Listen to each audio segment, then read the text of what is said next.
Hi, I'm Yetis and I created this guide to help new players like yourself get into Melee. I hope that by creating these guides, I will grow the community and get rid of the idea that Melee is too hard for everyone. Today's episode is on controls and my recommended control scheme. If you're really new to playing the game, I suggest you watch the entirety of this video to understand the control scheme.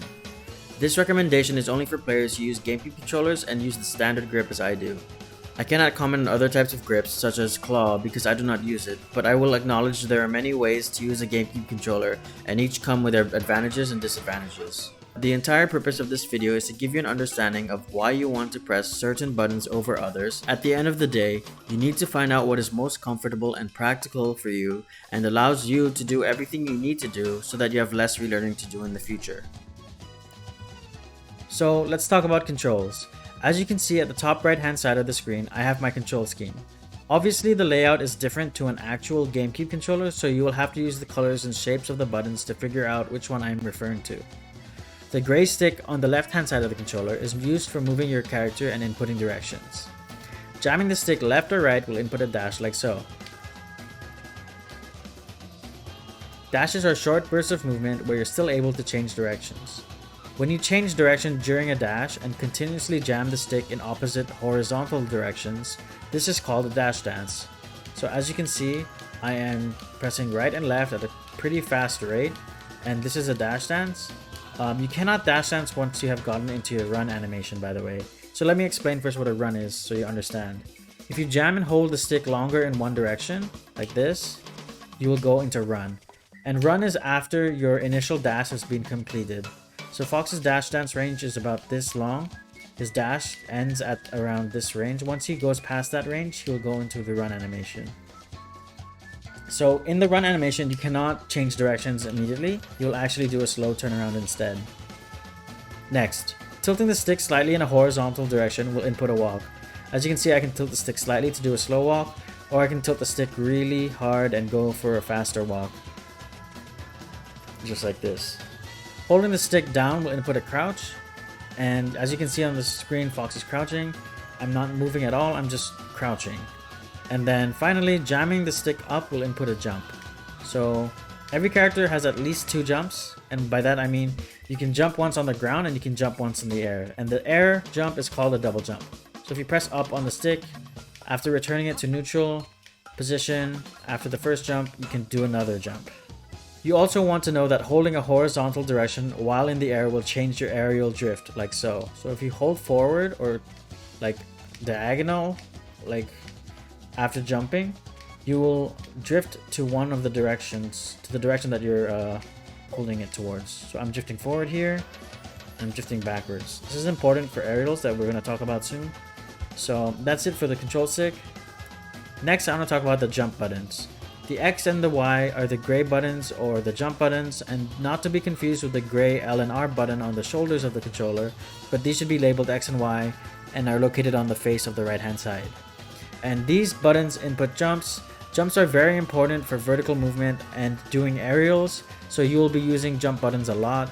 I recommend using X or Y instead of the control stick for jumping because certain techniques in the game like wave dashing and short hops are much more difficult without the use of the X and the Y button. If you're solely using the control stick, it becomes way harder in my opinion. So as you can see, I'm going to show you me jumping. I can use the X or the Y button. You can see on the top right hand of the screen, I'm using the Y and the X to input jumps. You can use them for double jumps as well. If you're wondering which of the two I use, I personally use the Y button, but I know some people who do fine with the X button. It doesn't really matter, just do what you feel more comfortable with. Now let's get on to the C stick. The C stick is the yellow stick on the right hand side of the face of the controller, and it's used mostly for inputting smash attacks and aerials. There are other uses for it such as buffering rolls and ASDI, but I won't get into that just yet. Smash attacks are grounded attacks that you can charge. Jamming the C stick up, down, left, or right will input a smash attack, and each character has 3 smash attacks: the up smash, forward smash, and a down smash.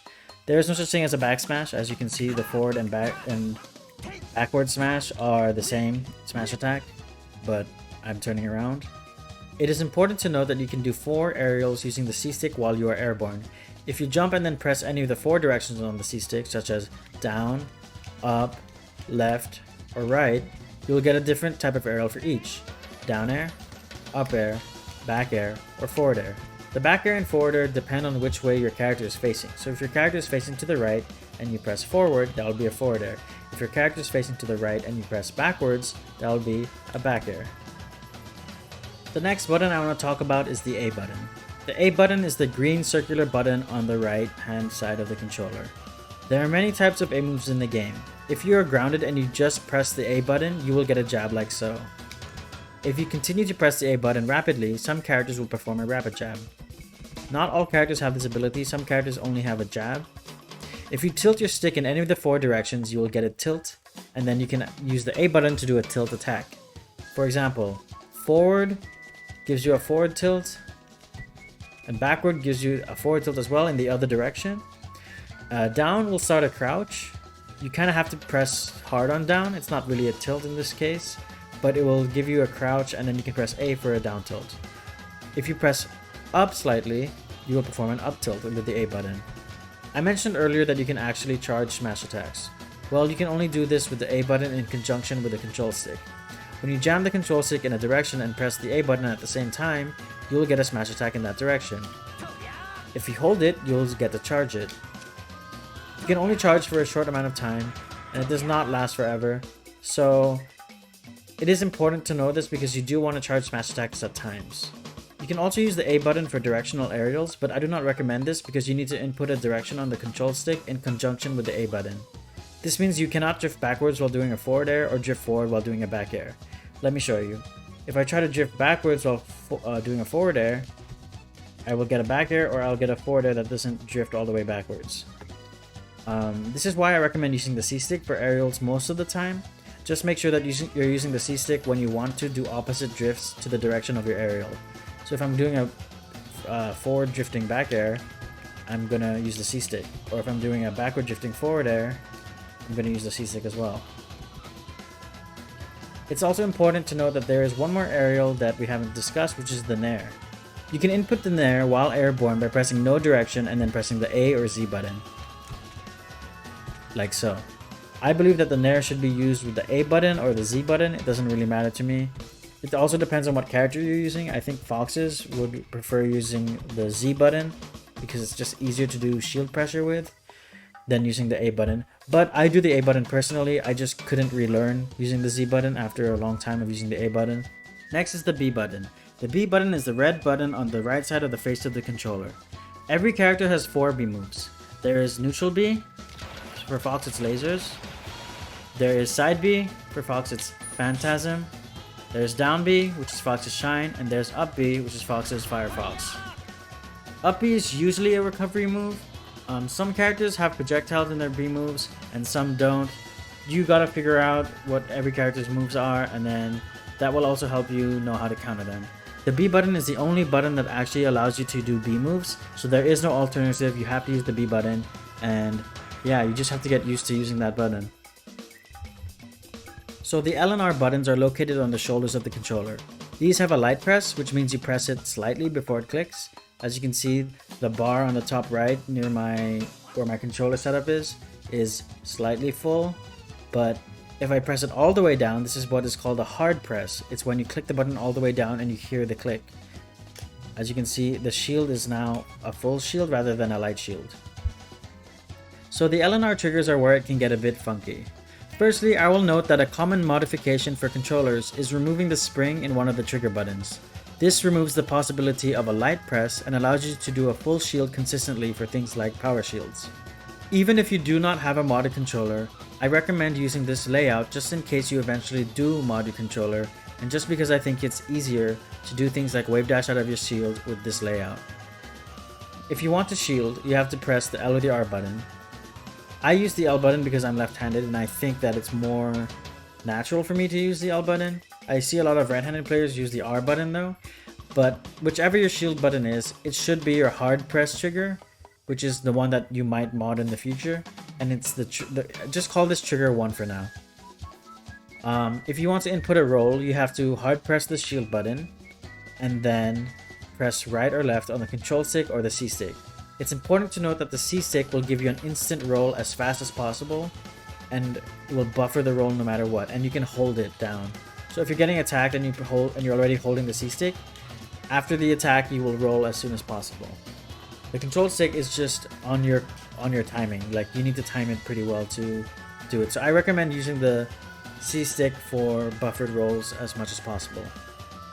Spot dodging is pressing down instead of left or right while shielding. So you can use the C stick again or the control stick, it's the same thing. The C stick also buffers the spot dodge in this case. And that's it for trigger 1. For your second trigger, with the one that you will not mod or might not mod, is the light press trigger or trigger 2.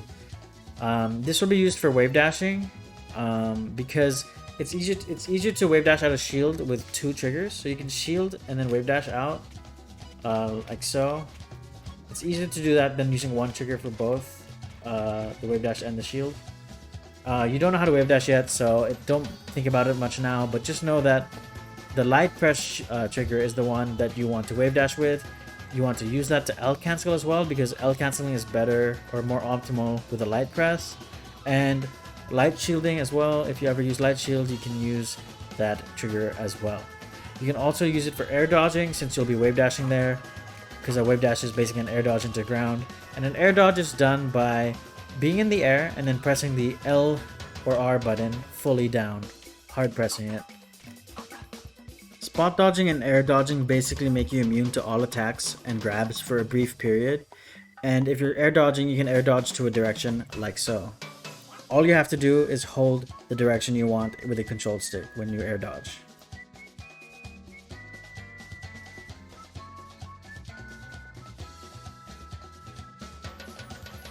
Finally, the Z button. We can use the Z button to do nairs, as we talked about briefly before. We can also use it for other aerials, just like the A button. It functions exactly the same as an A button in the air, and it also is a light press for an L cancel. But we're not going to really get into L cancels right now, that's for a different video. The Z button on the ground basically makes you input a grab, and this is very important because grabs beat shields, and grabs also work on people not shielding. So if you press Z like I'm pressing now, this is how you grab people. I will grab the Falco for example, and then you can back throw by pressing back on the control stick. You can up throw by pressing up on the control stick. You can forward throw by pressing forward, and you can down throw by pressing down. Sometimes while you start labbing techniques and learning the game, you will want to do sliding motions from button to button, or tapping motions. For example, I slide from Y to C stick down to do an instant down air, because the buttons are far apart. Or I just tap the Y and A button to be able to execute neutral aerials quickly, rather than sliding them. Again, it all depends on what you think is best and feel most comfortable with. I will admit that claw grip can be very beneficial for some situations, but I never learned it myself. So you could learn to do a mix of claw grip like Leffen does, or you could use just standard grip or just claw grip, or another type of grip. Just do what you think is best. These are only my recommendations, and I hope that you learned something or take away something from this video. Thank you for watching, and see you in episode 3.